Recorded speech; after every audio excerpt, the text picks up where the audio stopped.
Hey, what is up, everybody? This is Ben. And this is Blake. And this is episode 2 of the Nothing New podcast.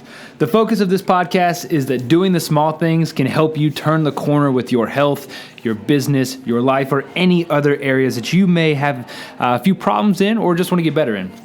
Boom. Now that Blake has lowered the boom, we have permission to get into the meat and potatoes of today's episode. Meat and potatoes. Sounds good. It sounds delightful. Kind of hungry right now, Ben. I'm very hungry. It's breakfast, lunchish, it's brunch time. But today we're going to be eating authenticity because that's today's topic. That was well said. I know. I thought it was a nice, clever way. Clever, dude. Clever. But I am hungry. So we're talking authenticity. That is a topic. It's a buzzword, I think, today. That's what you hear all the time everywhere you go, right? Yeah. So why does it matter, though? That's a more important question because, yes, you hear it all the time. Why does it matter? My thoughts on the topic, it matters because, quite frankly, it's the foundation for everything that you do. And I go back to this example. It's from a movie, Monty Python, Search for the Holy Grail. They build a castle in a swamp and it sinks.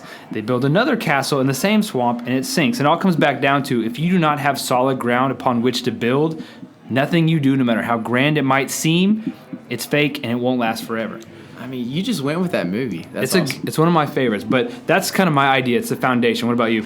Well, so the best way that I can describe this is I just want to give an example, and it's actually of none other than yourself, Ben. That's sweet. Ben, you introduced in the last episode how you are a lifestyle engineer. And I think just to give an example with that is I think, when you sit down, when you have this lifestyle meeting with this client, this potential client coming in, you're sitting them down and you are helping them with the relationship of food. Right. And I think the great thing, because I have clients after they talk with you, they come and see me for their session. And every single one of them are like, Blake, it was awesome. I loved it. He said some great things, but, does he actually do those things? And I can honestly say, and I say this every time, is like, yes, he does. He is cooking. He is getting that relationship with that food every single day. It's like if you were to go to his Instagram, his own page, you're going to see a bunch of different foods being cooked, some crazy stuff, liver, all that lovely stuff that you like. But I think that's basically the example. You are your true self, and you practice what you preach. Right. Well, I don't know if I like liver. I've cooked it. Sad, I got more, but thank you. I think that's key. I think that especially when you talk from an intimate thing such as food or training or life or business, it's being yourself and kind of putting it in that lifestyle of what you do. It makes it a lot easier to say those things because if you live it and you love it, it's easy to talk about and you get excited to talk about that stuff. And I think it helps build connections, obviously, because you can build them in an authentic manner. For sure. I think it from a cultivation standpoint, you're able to build these relationships and continue to strive to do the same thing in a way that we want and not kind of dreading having these conversations because if you are authentic in what you're doing and you're authentic in how you're speaking, people are going to build on that and they're going to see that and they're going to love having these conversations and want to invite you over or whatever it might be. So let me ask you a question then, because this is something that I think has to deal all with authenticity. But so Ben, whenever you do, you're sitting down with that person, and you have this initial meeting, and you're seeing that what you're saying might not quite be making that connection with them, with the stuff that you're saying. Like, how do you? I mean, what is it? Do you find like a good in the situation and connect with them on that basis? How do you do that? I think what you said was pretty good. It's connecting with the good in the situation, but also too, one common mistake I've seen a lot of people make, and heck, I've done it a lot myself. Is originally try to fake it just to engage that person. Right. And so you want to hop in with something, and you want to help so badly that you'll say anything, do anything. But you can't really help that person because you haven't built on that stable ground you need. So I think you find the good in that situation so that connection you have is positive and productive, and it is something that you can build on. But also, too, I think another key is to find common ground. So it might not be, especially from a food conversation, like eat perfect, organic, grass-fed, pastured, blah, blah, blah. It's like, all right, you eat meat, you go to the grocery store, buy a little bit better, and just find little things that simple, you can do. Yeah. Well, okay, then let's just move on to, like, what is authenticity, right? I mean, I'm going to go ahead and just give you my form of authenticity. It's super simple, I believe. I try to keep everything as simple and basic as I can, but I think it's just, being your true self. I think that is authenticity. It's, don't try, just be yourself. That's it. Which I think is hard to do. Is that fair to say? Okay, and I think it's fair to say, but why would you say that? So why do you think that? Question with a question. I know. Man, I would say that because sometimes it's scary to be yourself. And then a lot of times I would even wager that most people have acted for so long and put up these personas is they don't know who that person is to begin with. Okay. Yeah, that's fair. I mean, I think, like you said, like going with the scare factor, I think, you might get into a situation where you feel like if you don't fit in, you're not cool. There's something, and we're all afraid to be that person. And I think, but I can say this, I've been that person. I've had to find myself at times changing who I truly am just to fit in. But then, after that whole situation, you go home, you're laying in bed, you're like, what the heck? That's not me, and what could I have done to help make that situation better? And so that I could still be that authentic. That's a good one. Is that it? I think you just made up a word. Authentic. Yeah, but it's like, how could I have been my true self, basically?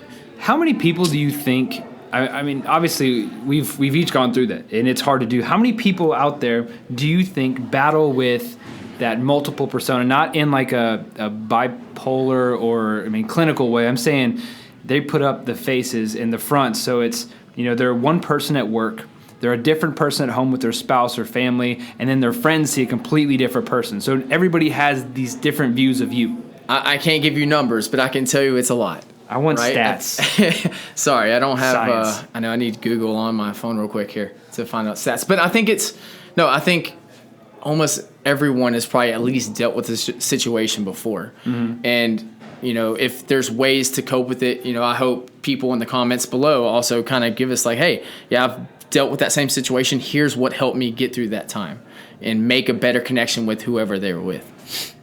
And I think that's obviously a big role and goal of our podcast, is we would love to connect with you guys. So if as we put this out in the comments, we'd love to hear, especially like for you, and it's putting yourself out there, which once again it's scary to do, but I think if you can throw something out there to the universe, it makes it real, and therefore you can act upon it in a positive or negative way. So obviously comments, we will read all of them and get back to you, each an individual one. So throw it out there of how kind of that acting, fakeness, or even the other side of it, being authentic, has improved your life. And realizing that, we're not alone. Me and you, Ben, we're not the only ones that's had to deal with this stuff. So we'd like to hear everybody. I think let's just go on then. Like, how do we become authentic? How do we be our true self? Any tips? I do have a few tips. What do we got? I think something that you can do when you have this situation that pops up, whatever it might be, and you feel uncomfortable, disconnected, ask yourself this one question: am I being me? And if you get the answer yes, then keep being you. Forge on, strive on, keep moving, keep going.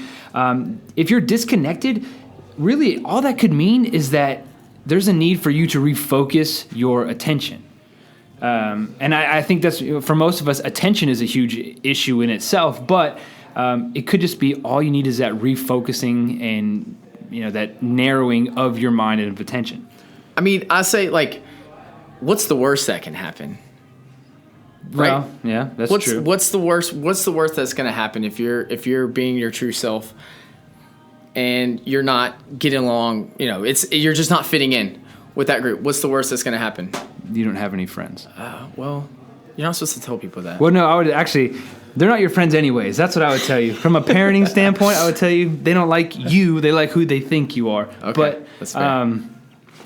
What is the worst that could happen? I think that's a huge thing. And if you even ask yourself every single day, What's the worst that could happen if I put myself out there? Well, then ask yourself as well, like, what can you contribute to your situation with that person or people around? What can you contribute to the conversation, right? Mm-hmm. To the meeting. Mm-hmm. I'm going to go ahead and just give another example because that's what I like to do.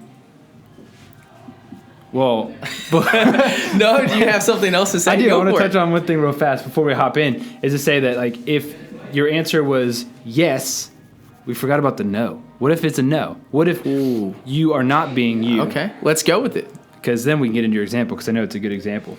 So if you get that answer no, the question was, am I being me? And you answer with a no, not quite. I would kind of come back with this, is to say that, are you changing your behavior because how you think you should act? Like, because that's pretty scary. That's something that is, it's fearful. It's an overwhelming feeling. So if you get that no and you're changing your behavior because you think you need to be a certain way, well, we got to do something about that. Or is there something about this situation that makes you feel nervous or inadequate or unprepared or fearful? Look at that and answer the question honestly and truthfully. I almost made up a new word. Like myself. Authentic. Well, I'm going to go ahead with my example if that's okay. No, that's fine. Sorry, I didn't mean to cut you off. No, so I think it's, on being authentic, I look at it as when I get a new client in, we're doing our first training session.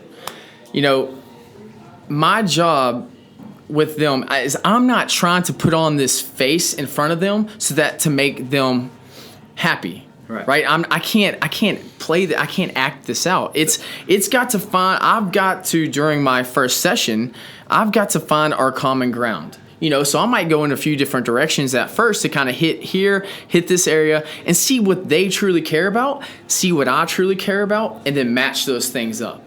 Right. So you wouldn't be talking, say, like Browns football or sports with somebody who is more academic, or maybe they like to meditate. Like, well, this won't mesh. Let me stop you there. I'm not ever going to talk about Browns football.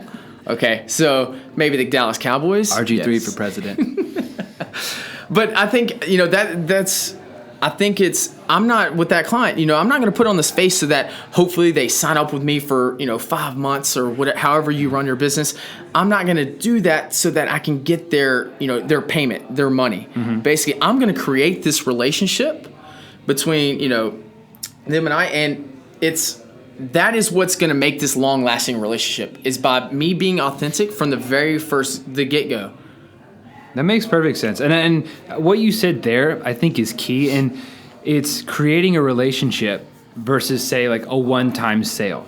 Right. And you think about that, too. A benefit from a business perspective would be if, say, you are a trainer or you're a salesperson, or you're trying to – people say they're trying to grow a relationship. They're really not. But they're trying to sell you stuff and make money. So as a trainer, you have somebody that comes in and you build a relationship and craft it in a positive way that you find that common ground that you mentioned – and then they feel comfortable with you. They feel comfortable coming and talking to you and growing with you. The lifetime, I would say, like the lifetime cost of that. I don't even say cost. Cost is a bad word. But I wouldn't use cost either. I can't even think of what I'm trying to say. The lifetime value. There we go. Value is good. Basically, they're going to be with you for a long time. That person that you're having that sales relationship is going to be with you for a long time as a customer because they trust you, they know you care, and you've created a relationship versus a sales number or a quota. I think that's important. Yeah, and it's the same thing as if my client that I've been now coaching for over 2 years, and I've been preaching, saying like, look, don't go eat fast food, eat healthy foods that you can cook at home. And then all of a sudden they happen to pass me and I'm sitting in a fast food lane at a Whataburger, whatever it is. It's like right then and there, because I wasn't my authentic self the whole time from our initial meeting, that just ended that relationship. It undermines everything you've told them, because even if that's the one thing, they look at it like, well, if he told me this about food, what other things has he lied to me about? That's pretty damaging. Exactly. And I think even like you can take that same idea and apply it to friendships. And you think about it, like we all have these different groups of friends. Maybe somebody that knew you as a youth in your childhood, in high school, people that you work with, and you look at it and say that you might respond differently to each of those groups because maybe they knew you at different stages. Fantastic, not a problem. But they know different parts of you, and if you switch how you act around them, like say you have a birthday party and they all get together, and you're kind of bouncing around, acting weird around all of them because they've seen different parts of you. They don't really know how to. They don't know how to act. It makes it awkward. Makes it weird. Those are weird moments. And it's just, I think that it comes back to, and I'll go back to you guys. If you're a parent, and I have a 21-month-old, so it's not like we're at this stage yet in life, but they always told you, be yourself. Just be you. Don't try to impress anybody. And that should not be lost in this conversation. That's the key, right? Right. Yeah, and it's authenticity. The great thing, this is we felt like this podcast would be a great start. Again, this is our second one, but we felt like this word authenticity is so meaningful and has so much power, and it is it should be like one of the first things that we practice, right? This is what we put up there as being one of the most important things that we could possibly do. Yeah, it was one of our beliefs. Yeah, exactly. So just be you, man. Don't be afraid. And I think a good question that I want to leave you guys with as we kind of wrap this bad boy up is, why are we afraid? And better yet, why are you afraid to be authentic? Or better yet, why are you afraid to be you?